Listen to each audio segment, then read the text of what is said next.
എല്ലാം ചെയ്തേക്കണം. ലിങ്ക് കൂടെ ചെയ്തേക്കണേ. ബൈ. അപ്പൂപ്പന് ഞാൻ ടാറ്റയും കൊടുത്ത് സ്കൂളിൽ പോകാൻ വേണ്ടിയിട്ട് പോയി ഗൈസ്. അപ്പോൾ ഞാൻ നടന്നുകൊണ്ടിരിക്കുകയാണ്. അപ്പോൾ നടന്നു. ഞാൻ വെള്ളം കുടിക്കുകയാണ്. വെള്ളം കുടിച്ചു. ഇനി എൻ്റെ ഡാൻസ് ഇങ്ങനെയൊക്കെ ആക്കുന്നതാണ്. ഞാൻ കയറി എന്നിട്ട് എൻ്റെ പുറകുവശം മുഴുവനും ഇങ്ങനെ ആയി ഗൈസ്. അപ്പോൾ ഞാൻ അമ്മയുടെ കൂടെ അമ്മയും വിളിച്ചോണ്ട് കടയിൽ നിന്ന് അമ്മയും വിളിച്ചോണ്ട് പോയി എന്ന്. അപ്പോൾ അതേ അമ്മാവിയെ കണ്ടു. അമ്മാവി എനിക്ക് ഒരു ഉമ്മ തന്നു. ഞങ്ങൾ നേരെ നടന്നുകൊണ്ടിരിക്കുകയാണ്. സ്കൂളിൻ്റെ അവിടെ എത്താറായി. എൻ്റെ സ്കൂളെത്തി. അപ്പോൾ ഞാൻ സ്കൂളിനകത്ത് കയറാൻ പോവുകയാണ്. ടാറ്റയൊക്കെ തന്നു. ഞാൻ ഇനി അങ്ങോട്ട് നടക്കാം. മേളിൽ ക്ലാസ്സിലുള്ളവർക്കൊക്കെ പാർക്കിൽ കളിക്കാം കേട്ടോ. ഇതൊക്കെ കണ്ടോ? എൻ്റെ സ്കൂളിലോട്ട് ഞാൻ ഇറങ്ങിയേ. അപ്പം സ്കൂളിൽ ഇറങ്ങി അമ്മ എന്നെ വിളിച്ചോണ്ട് പോവുക. ഇതാണ് എൻ്റെ ക്ലാസ്. പക്ഷേ ഇനി അടുത്ത വേറെ കുട്ടികളെല്ലാം വേറെ ഒരു ക്ലാസ്സിലാക്കിയിട്ടുണ്ട്. ഞാനൊക്കെ അവിടെ ഇരിപ്പുണ്ടായിരുന്നു. ആ ഒരു പച്ച കളറിട്ട ഒരു കളറിലാണ് ഞാൻ ഇരിക്കുന്നത്. എൻ്റെ സ്കൂള്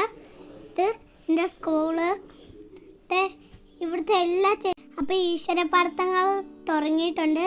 അപ്പം ഇനിയാണ് ആരൊക്കെയാ വരുന്നതെന്ന് നിങ്ങൾക്ക് കാണണ്ടേ? അതൊക്കെ ഇനി കാണാം. ഇതാരാന്ന് നിങ്ങൾ നോക്കേ. ആരാന്ന് പോലും എനിക്ക് അറിഞ്ഞൂടാ. ഇവിടെ മുഴുവനും നിറച്ച ആൾക്കാരാ. ഞാൻ ഒരാളെ തപ്പി നടന്നപ്പോഴാ ഇത് നോക്ക് ഗൈസ്. ഇത് കൊള്ളാമോ? ഞാനേ ഇവിടെ പഠിച്ചത്. ഇവിടെയൊക്കെ കളർ അടിച്ചോണ്ട് പൊടിയായിട്ട് ഞങ്ങൾ വേറെ ക്ലാസ്സിലായി. ഇപ്പം ഞങ്ങൾ 1-ലായിട്ടുണ്ട്.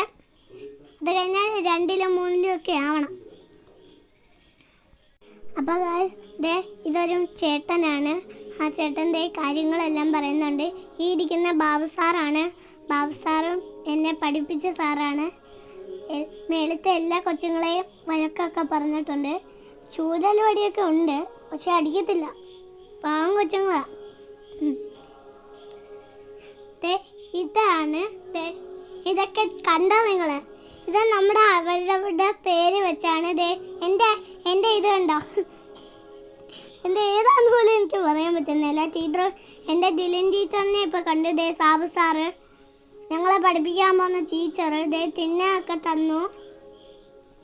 അപ്പം ഗൈസ് ഞങ്ങളെ രാജകുമാരി പോലെ ആക്കിയിട്ടുണ്ട്. ഞങ്ങളെ ക്ലാസ്സിലോട്ട് കൊണ്ടുവന്നു. എൻ്റെ ടീച്ചർമാരുടെ കാലയൊക്കെ തൊട്ട് വെച്ചിട്ടാണ് ഞാൻ കയറിയത്. അല്ല ഒന്നുമില്ല. അപ്പം ഇരുന്നപ്പോഴത്തേക്ക് സീറ്റ് ആരോ കട്ട് ചെയ്തത്. ഇതാണ് എന്നെ ലൂണ ടീച്ചർ. അപ്പം അതാണ് എൻ്റെ ലൂണ ടീച്ചർ. ഞാൻ അവളെ പല്ലും കടിച്ചോണ്ടിരിപ്പുണ്ട്. ലൂണ ടീച്ചർ എങ്ങനെയൊക്കെയാണ് പഠിക്കേണ്ടത്, എന്തൊക്കെയാണ് പഠിക്കേണ്ടത് എന്നൊക്കെ പറഞ്ഞു തന്നിട്ടുണ്ട്. അപ്പോൾ ഇത്രയേ ഉള്ളൂ. എല്ലാവർക്കും ഇനിയും എൻ്റെ ആശംസകൾ. അങ്ങനെ കുറേ കാര്യങ്ങൾ പറഞ്ഞു ഗായ്സ്. അപ്പം ഞങ്ങളുടെ ലൂണ ടീച്ചറാണ് എനിക്ക് ഏറ്റവും ഇഷ്ടം. പക്ഷേ ടീച്ചറിനെ ദിലിൻ ടീച്ചറിനെ എല്ലാ ടീച്ചർമാരെയും എനിക്കിഷ്ടമാണ്. പക്ഷെ അടിക്കുന്ന ടീച്ചർമാരെ മാത്രം എനിക്ക് ഇഷ്ടമല്ല. അതാണ് അതിൻ്റെ ഒരു കുറവ്. അപ്പം അമ്മമാരൊരു പാട്ട് പാടുന്നുണ്ട്. ഇവന്മാർ പാടിയ പാട്ട് തന്നെ. പ്രവേശനോത്സവം കഴിഞ്ഞു. ഇനി എന്നെ നല്ല സ്കൂളിലോട്ട് ആക്കിയിട്ടുണ്ട്.